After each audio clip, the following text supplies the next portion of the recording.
బనకచెర్లపై AP cabinet లో చర్చ జరిగింది. బనకచెర్లపై తెలంగాణ కేబినెట్ లో చర్చించారని సీఎం చంద్రబాబు గుర్తు చేశారు. బనకచెర్లపై తెలంగాణ వాళ్లు రాజకీయం చేస్తున్నారని ఆరోపించారు. తెలంగాణలో అనుమతి లేని ప్రాజెక్టులు కడుతున్నారని ఆరోపించారు. తెలంగాణ వాడుకోగా మిగిలిన నీళ్లే కదా తాము తీసుకునేది అన్న అంశాన్ని ప్రజలకు అర్థమయ్యే రీతిలో చెప్పాలని అన్నారు సీఎం చంద్రబాబు. ఇక జిల్లా స్థాయిలో ఏడాది పాలనపై జిల్లా ఇన్ఛార్జి మంత్రి సమావేశం నిర్వహించాలని ఆదేశించారు. నియోజకవర్గ స్థాయిలో ఈ నెలాఖరులోపు ఏడాది పాలనపై సమావేశం పెట్టాలని సూచించారు. జూలై 1 నుంచి ఏడాది పాలనపై ఎమ్మెల్యేలు ఇంటింటికి తిరిగి చెప్పాలని అన్నారు సీఎం చంద్రబాబు. కూటమిలోని అన్ని పార్టీల నేతల్ని కలుపుకొని వెళ్లాలని దిశానిర్దేశం చేశారు.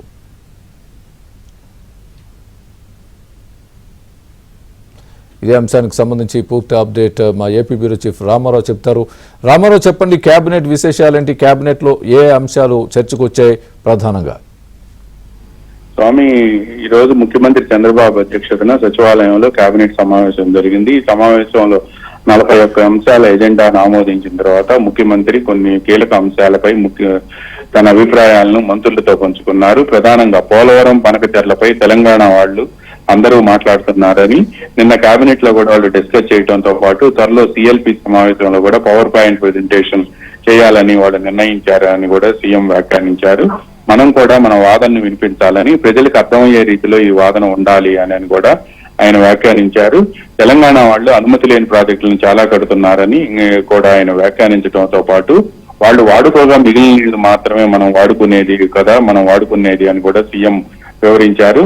మనం వరద జలాలను వాడుకుంటున్నాం అనేది కూడా ప్రజలకు వివరించాలని, ముఖ్యంగా 3000 టీఎంసీలు గోదావరి నుంచి వరద జలాలు సముద్రంలో కలుస్తున్నాయని, దానిలో 90 రోజుల పాటు రోజుకు 2 టీఎంసీలు చొప్పున 200 టీఎంసీలు మాత్రమే మనం తీసుకుంటున్నాము పోలవరం, బనకచెర్లకు అనే విషయాన్ని ప్రజలకు అర్థమయ్యే రీతిలో చెప్పాలి అని చెప్పి కూడా ఆయన అభిప్రాయపడ్డారు.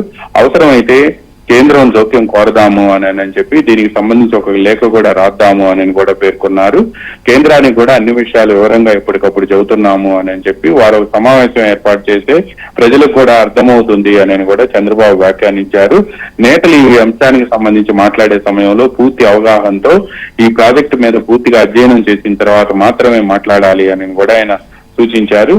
ఇక సిఆర్డీఏ పరిధిలో కొత్తగా భూ సమీకరణకు సంబంధించి భూములు తీసుకోవాలి అని చెప్పి కూడా చంద్రబాబు ఒక కేబినెట్ ఎజెండాలో ఆమోదించారు. 2019కి ముందు 6 ఏళ్ల అనుభవదారులు ఎవరైతే ప్రభుత్వ భూముల్లో ఉన్నారో వారికే నష్టపరిహారం ఇవ్వాలి అని కూడా నిర్ణయించారు. ఇక ఏడాది పాలనపై గత రాత్రి రాష్ట్ర స్థాయిలో సమావేశం ఎలా ఏర్పాటు చేశామో అదేవిధంగా జిల్లా నియోజకవర్గాల్లో కూడా సమావేశాలు ఏర్పాటు చేయాలి అని కూడా ఈ నెలాఖరులోపు వీటిని పూర్తి చేయాలి అని కూడా సీఎం ఆదేశించారు. జూలై 1 నుంచి ఏడాది పాలనపై ఎమ్మెల్యేలు ఇంటింటికి వెళ్లాలి అని, దీంతో పాటు కూటమి పార్టీల నేతలందరినీ కలుపుకొని వెళ్లాల్సిన అవసరం ఉంది అని కూడా ఆయన మంత్రులకు వివరించారు. ఇక రెవెన్యూ సమస్యలన్నీ కూడా ఎట్టి పరిస్థితుల్లో ఒక ఏడాదిలో పరిష్కరించాలని, వచ్చే ఫిర్యాదుల్లో సగానికి పైగా రెవెన్యూ ఫిర్యాదులే ఉంటున్నాయి అని చెప్పి రెవెన్యూ మంత్రి అనగాని సత్యప్రసాద్తో పాటు సీసీఎల్ఏ కూడా క్లియర్ గా దిశానిర్దేశం చేశారు. అన్నా క్యాంటీన్లు ప్రతి నియోజకవర్గ కేంద్రంలో ఉండే విధంగా మనం ఏర్పాట్లు చేయాలి అని కూడా సీఎం ఆదేశాలు ఇచ్చారు. ఈ మేరకు అధికారులు తగిన ఏర్పాట్లు చేయాలని, త్వరలోనే 70 క్యాంటీన్లను కూడా కొత్తగా ప్రారంభించబోతున్నాము అని కూడా సీఎం వివరించారు. టెన్నిస్ ప్లేయర్ సాకేత్కు గ్రూప్ 1 ఉద్యోగం ఇవ్వాలి అని కూడా కేబినెట్ నిర్ణయం తీసుకుంది.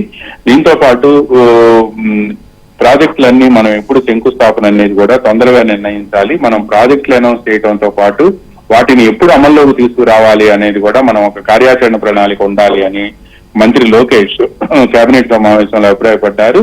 దీంతో వెంటనే అనకాపల్లిలో ఆర్సిల్మెటల్ స్టీల్ ప్లాంట్ కు సంబంధించి శంకుస్థాపన వాళ్ళు అక్టోబర్ లో చేస్తామని చెబుతున్నారు అని కొంతమంది అధికారులు చెప్పగా, అలా కాదు, తనతో కలిసినప్పుడు వాళ్ళు సెప్టెంబర్ లో చేస్తాము అని చెప్పారు. సెప్టెంబర్ మొదటి వారంలోనే ఈ శంకుస్థాపన చేసే విధంగా అధికారులు ఏర్పాట్లు చేయాలి అని ఆ యాజమాన్యానికి కూడా సూచించాలి అని కోరారు. ఇక పంటలకు గిట్టుబాటు ధరలకు సంబంధించి ముఖ్యమంత్రి మాట్లాడుతూ వాణిజ్య పంటలు వేసే విధంగా రైతుల్ని గైడ్ చేయాలి అని కూడా కోరారు.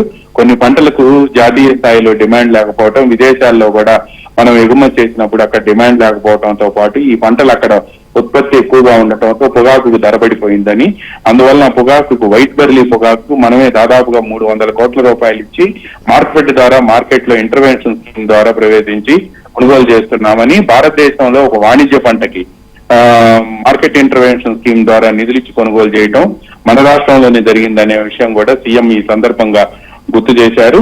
ఇక దీంతో పాటు రాజధాని విస్తరణకు సంబంధించి ఏదైతే ఇప్పుడు 29 గ్రామాలు ఉందో, ఇవి కాకుండా మిగతా గ్రామాలు ఏవైతే ఉన్నాయో ఇప్పుడు తాటికొండ మండలంతో పాటు అమరావతి మండలం, పెదకూరపాడు మండలంలోని కొన్ని గ్రామాలలో భూ సమీకరణ విధానం చేసి ల్యాండ్ పూలింగ్ ద్వారా దాన్ని అక్కడ భూములు తీసుకోవాలనుకుంటున్నారు. ఎయిర్పోర్ట్ కానీ, లేకపోతే స్పోర్ట్స్ సిటీకి కానీ, లేకపోతే స్మార్ట్ ఇండస్ట్రియల్ సిటీకి కానీ వీటికి పొలాలు తీసుకోవాలనుకుంటున్నారు.